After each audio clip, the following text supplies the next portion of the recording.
Hey guys, a lot of times you hear me interviewing lots of amazing guests, but today you get to hear me being interviewed by someone else. Check it out. Welcome to the No Broke Months podcast. My name is Dan Rochon, and I help salespeople have consistent, predictable income. Today, I'm joined with Ryan Finch and Chantel Ray Finch, and we're going to be talking about how to grow, scale, and exit, and how to build a business that expands and creates long-term value. Ryan is an entrepreneur, real estate executive, investor who owns, operates 14 companies across real estate, franchising, lending, and business services. And Chantel is also an entrepreneur, author, speaker, and business coach who owns 16 companies. I wonder if that is there any overlap in that? We'll find out more about that. Is that like a 30 all combined? I bet it is. No, total. Total. All right, I got you. Mhm. And Chantel helps entrepreneurs grow, scale, and exit businesses through systems, delegations, and aligned leadership. Welcome, Ryan. Welcome, Chantel. How are you? Good. Thanks for Thanks for having having us. us. It's my pleasure. So I'd like to start off with like the 30,000 viewpoint and really just so that the listeners can really sort of understand who you are and just a little brief nugget about like your journey and like what got you into being an entrepreneur, what got you into being a speaker, author, etc.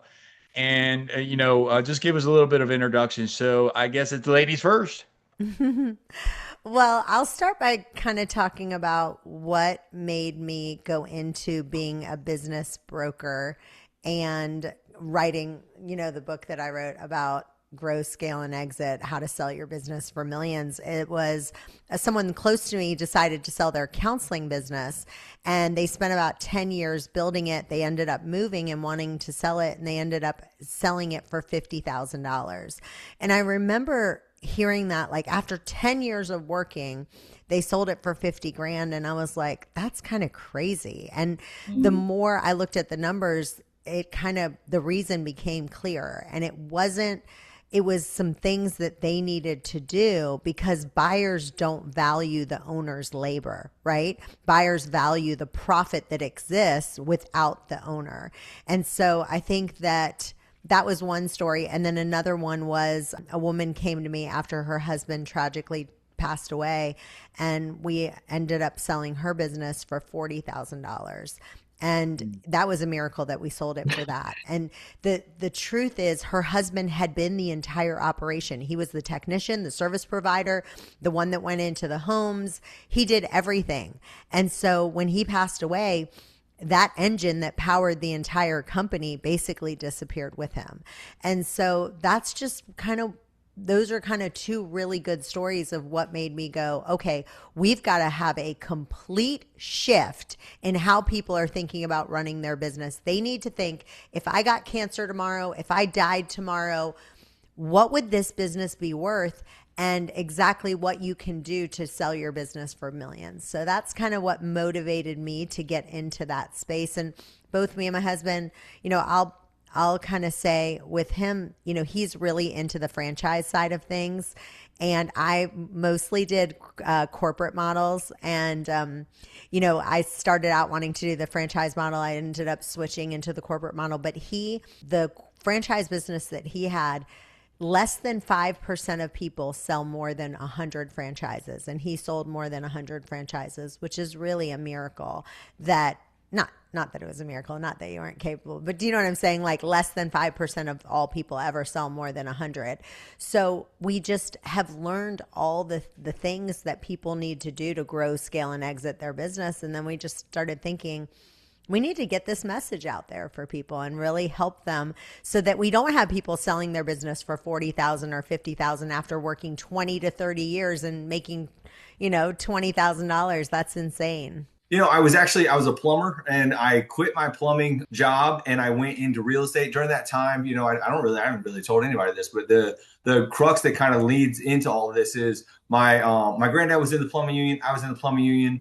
We ended up reading this manual, these people that passed away at like 50 and, whatever. And so ultimately I was like, I don't want to do this for 30 years and then die. Like, I don't want to do that. It doesn't sound like what I want my life to be. And that kind of led deep inside of me to where the opportunity opened up to get into real estate. That's how I met my wife. So we've been married 17 years now. And that led to just kind of the evolution of growing the business to keep wanting more and more and more, right? And keep growing and expanding. That evolution kept going, and we started opening other companies that vertically integrated. And so we did that. We've sold off a couple along the way. And so we've done that and we've grown it. And so we've learned, both what it's like to take it and go, if you work a job 9 to 5, or you work a business 9 to 5, and you're just getting a paycheck and there's never that evolution of an exit, that you really don't have growth. All of my mentors had exits. That's the thing they had in common. They took that and multiplied it. So we like to help people do that. That's really something I'm passionate about, helping grow them, keep the cash flows of the business, add multiple businesses. Some people get stuck in an identity where they have to stay in one business because they want that hat on of just that one business. And ultimately, you can break free of that mold, have multiple companies, take one and grow it, sell it, grow another one, grow 3 or 4 or 5 more. And it's a fun game. Once you do it, it's something you can be passionate about. Ryan, it's interesting that you say that, because once upon a time, I wore an identity of one of my businesses as that being who I was. Right. And so, like what you just described, I went through in my life, and that was pure ego. And I ended up selling that business. And when I sold that business, I ended up opening up 3 or 4 businesses, like almost within the next 12 months. And so it allowed for me to be able to like step into being able to provide more value to the marketplace. And I'm not sure who wants to take this. I'll just ask the question, and then whoever wants to talk is great. But what does it really take to grow a business from the ground up? Well, I'll answer that one. I feel like I talk about in my book that there's 4 different types of entrepreneurs. And, one is I call the Mount Everest kind of climber. And that's with someone who wants to build something like really big, like, kind of an Elon Musk. He made Tesla, SpaceX, Jeff Bezos doing like Amazon. And they're willing to sacrifice like lifestyle balance and sometimes even relationships in pursuit of building something enormous, right? Like Elon Musk, I think he's been married 4 times. I know Jeff Bezos just got married again. And so that's one type. And then there's, another type of entrepreneurs, I call it a freedom builder. And that's someone who just is focused on creating a business that gives them control of their life. Like they want time, they want freedom, they want financial stability. That's like someone like Tim Ferriss, who wrote the book, the 4-Hour Work Week. Sure. And then I got this one from my husband. I call it the FU money seeker. And that is someone who wants to just have FU money. You know what I mean? Once they achieve that level of wealth, they just want to have that. That's like a Mr. Wonderful, Kevin O'Leary, right? He's built wealth through multiple exits, and all he cares about is just FU money. And then the last one's just the best of the best. That's the entrepreneur that can, wants to be the best, right? So I would say that would be someone like Steve Jobs. Like he had one goal, one vision. He wanted to create the MacBook and the iPhone, and he had visionary leadership, and he wanted to become the best. And I believe he did. And he didn't just build a company, he built legacy. And so when I interview people and I interview entrepreneurs, I ask them that question. I'm like, okay, which one are you, right? Because that's where you need to start is, do you want to be the Mount Everest climber? Do you want to be the freedom guy? Do you want to be the FU money? Or do you want to be the best of the best? And that helps us to figure out, where they want to go. I have a very good friend that owns a counseling company, and she just does everything herself. And she's read all my books, and, she's the one I give the book. She's like, this all sounds great, but she's like, I just want it to be me. And, if I don't ever sell the business, I don't ever sell the business, and I'm okay with that. Right. So it's kind of like know thyself. Like, what's your end game? What do you want?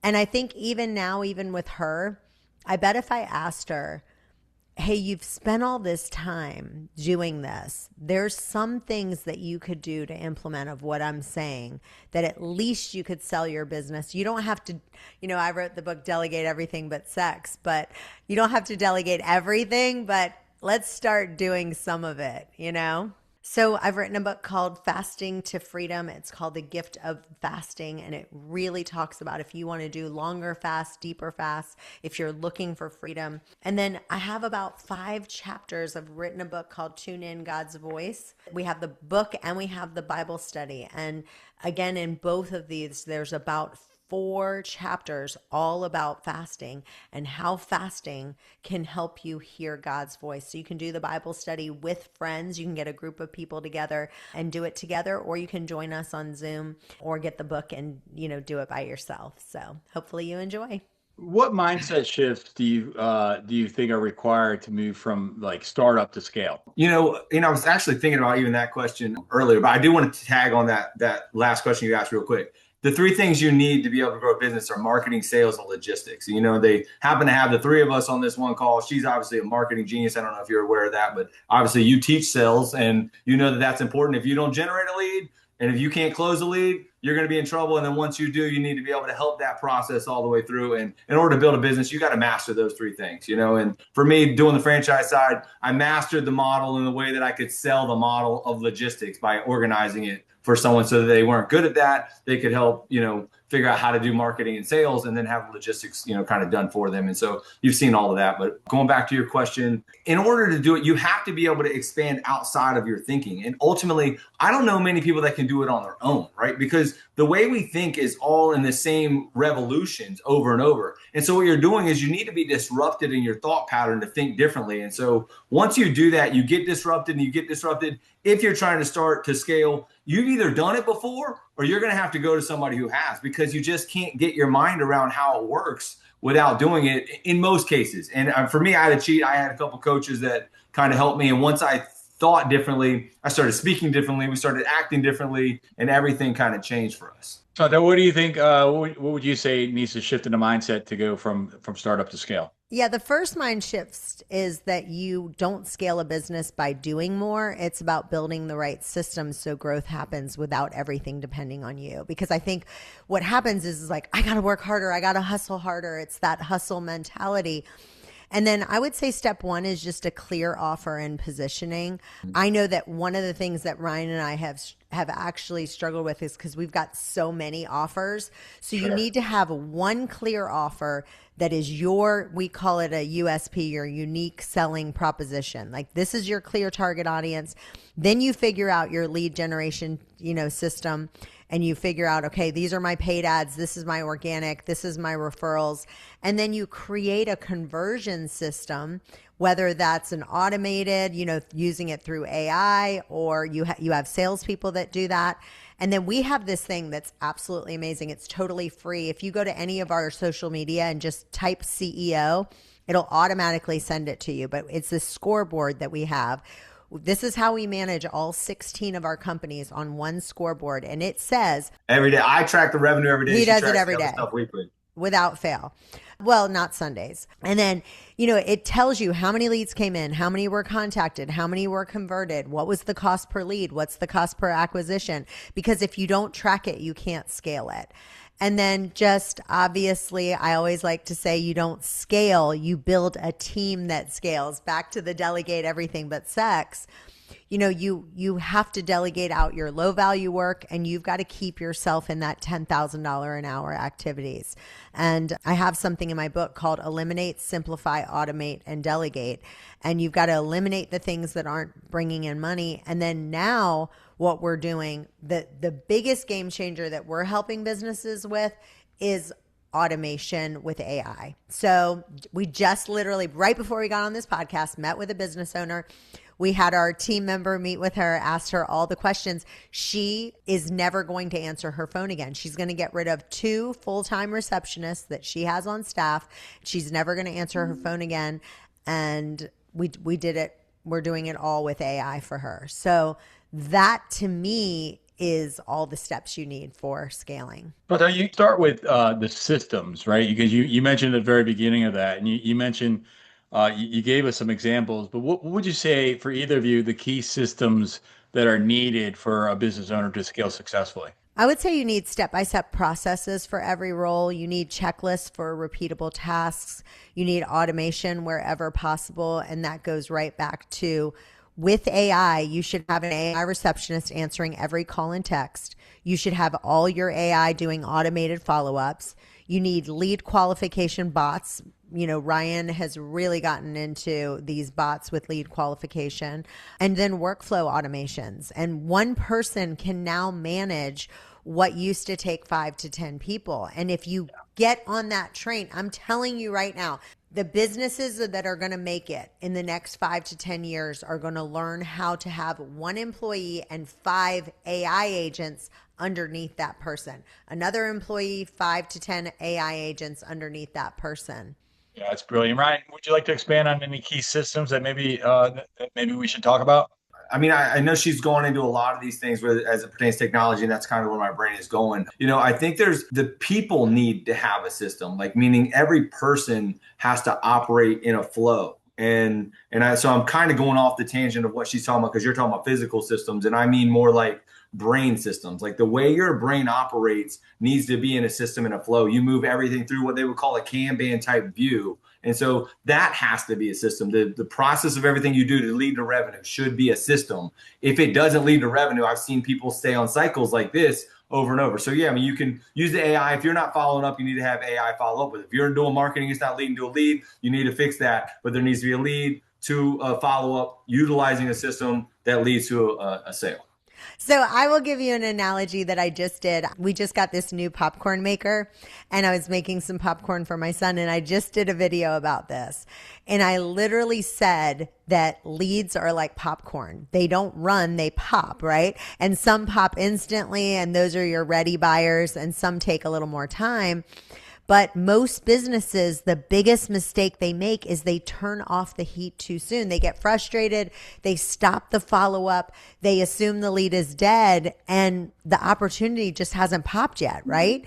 And so that's just a really good analogy for you to think about. You need systems in place to go, okay, you are going to have a couple that pop. But if you watch how it works, this pops, then this one, pop, pop, pop, you know, and then at the end, you've got some kernels that never pop, and that's okay too. And so it's just a really good analogy for you to think about. I need systems in place to work all of that popcorn, right? Like some are going to pop right away, but then there's some that are going to take a little while. And so thinking about that analogy, the number one thing is they don't have any kind of real follow-up process for the popcorn that is taking a little bit longer to pop. I love that you say that. I had an appointment earlier today, and I met this lady about a year and a half ago.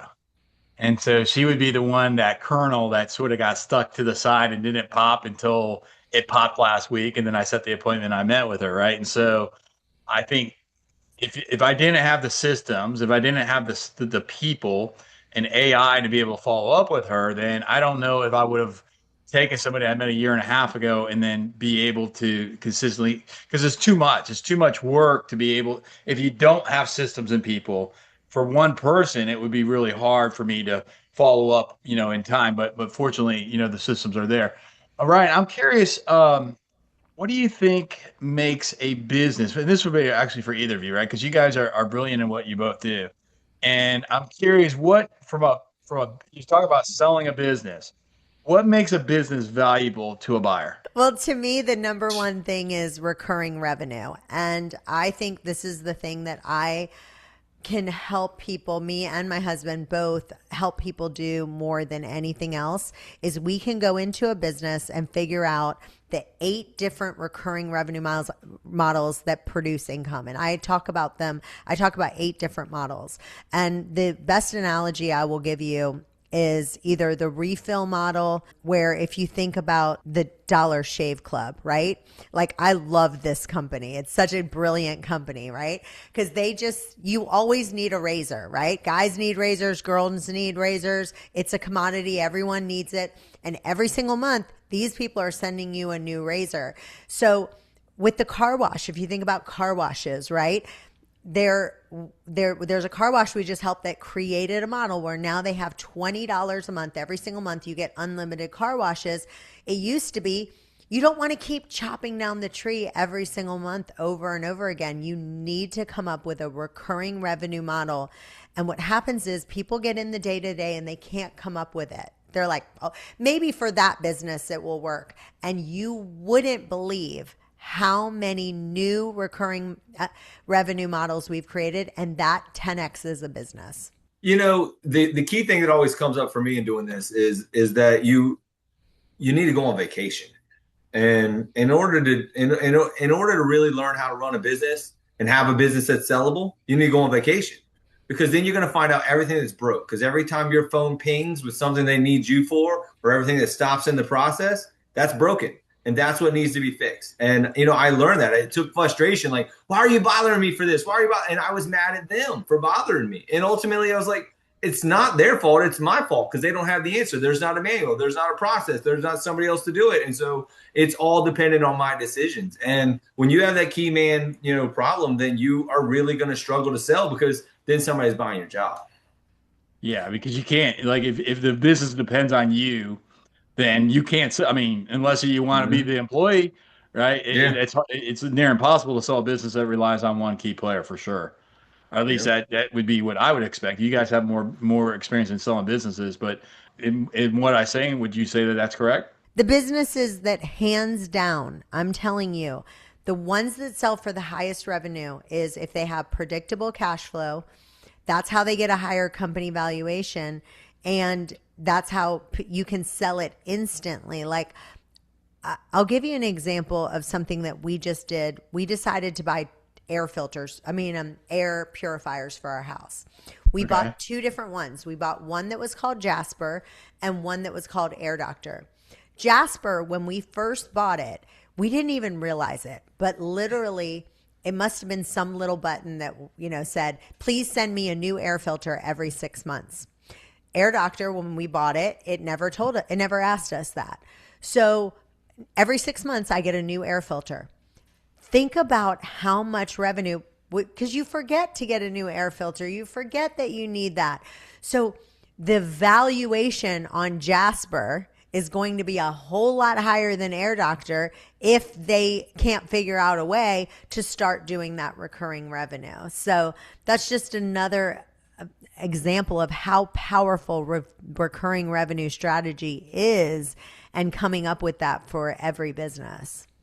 Have you ever asked, God, are you speaking? What on earth am I here for? In a world full of noise, opinions, and distractions, He's been trying to reach you.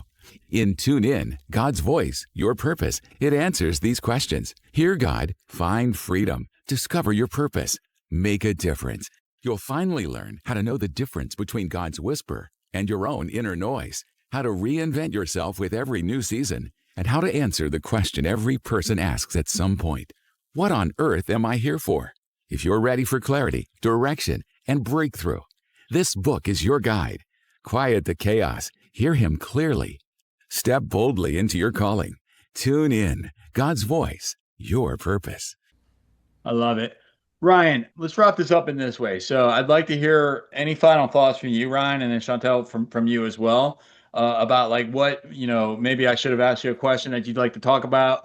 But for the person who wants to be able to build a business that's scalable, that is sellable, and that is predictable, how would you advise somebody to grow, scale, and exit? Kind of going back to this, I was looking at some stats earlier, and I saw that, and this is somewhat self-promoting, but this is important, is one of the companies I have averaged $1 billion a year in sales for the last 10 years. And the reason I bring that up is because I know that ultimately I paid $24,000 for someone to help me learn how to do that, right? And all of those things, I think it's a fair trade. Like the 2017 is when I paid, and here we are today, and $1 billion a year in sales. And ultimately, I know what it takes to be able to do that. I'm not going to give somebody a magic pill that's going to answer that right now, like whether it's drive more revenue or sales or system. And I think I'd be giving them a false hope if I tried to answer that. It could sound really witty and cool and make a good reel out of it. But ultimately, I know that it takes a lot of hard work. It takes, when you asked earlier, being relentless is what it's going to take. And it takes a knowledge and being relentless in the right path on the right way, because then you get this vision, this clarity that's going to lead to success. And without that, you kind of meander. And that's why I say that, is because if I didn't pay that $24,000, I would have never got the clarity that I got to building that one company that we're talking about now. And so, that's if anything, that's the value that I want to try and add, is that they need to get to that mentor, get to that person, steal it. You can get it. It took me 2 years. They may be smarter. I remember I was on the phone with them when I figured it out and it clicked. I hung up. I was like, I got it. And I hung up the phone and I knew exactly what to go do. But other than that, he was asking me all the questions, because even when you're asking the question, we're giving the answer, but it only goes through the filter and the lens in which we see the world and see business. And ultimately, that takes really breaking down the way we see it, changing and reframing it. And that takes some time, kind of like going to physical therapy over and over again. Chantel, what would you like to share with us that maybe we haven't discussed today? Well, I want to share a statistic that is mind-blowing, but 80% of businesses actually never sell. And most founders say they want to sell their business one day, and very few actually build a business that can be sold. And so if you want to exit for real money, you actually have to completely change your mindset from the very beginning. And you can't just look at it as, I just want to make income. And I have an analogy that I talk about in the book. It's called the CARTS framework. And C stands for, you want a commodity. You want something that people need, right? Because if you sell something that no one needs, then that's not going to work. And then A stands for automatable. You've got to figure out how to automate things. R stands for replicable. And you've got to be able to figure out how to repeat the process, because if something only works in one location because of one person, you can't scale, right? Like a lemonade stand that only works with you, that's not going to work. And then the last one is trainable. An average person, not a genius. If only a genius can run it, then it's going to be fragile. McDonald's trained thousands of teenagers. Chick-fil-A, my son works at Chick-fil-A. He's 15 years old, and he's able to deliver that same chicken nuggets and the same chicken sandwich every single day, the same way every day. And that's trainability. And then the last one is just simple. And I think that most of us as founders really make things complicated. Simplicity scales. And so complexity fails. And you can also say simple sells, simple scales, however you want to say it. But at the end of the day, filling your mind with these amazing podcasts. Thank you, Dan, for putting this on and getting this out there for people. But, reading books. I know you've got a new book coming out too that I can't wait to read. And just really getting this information out so that people can start thinking differently just from the start. And if all else fails, marry a hot, smart woman. All right. I'm just telling you, I don't know if it'll work for you. It worked for me, but if it doesn't work, that's your fault, but it worked for me. Well, Ryan, I think that's good advice there, sir, for those that it's appropriate for. Write that down. Write it down. Ryan, thank you. Chantel, thank you. You guys are amazing. And audience, thank you. And until next time, have the best day of your life. Be grateful. Make good choices. Go help somebody. And God bless you. I love you to death. Bye. Bye.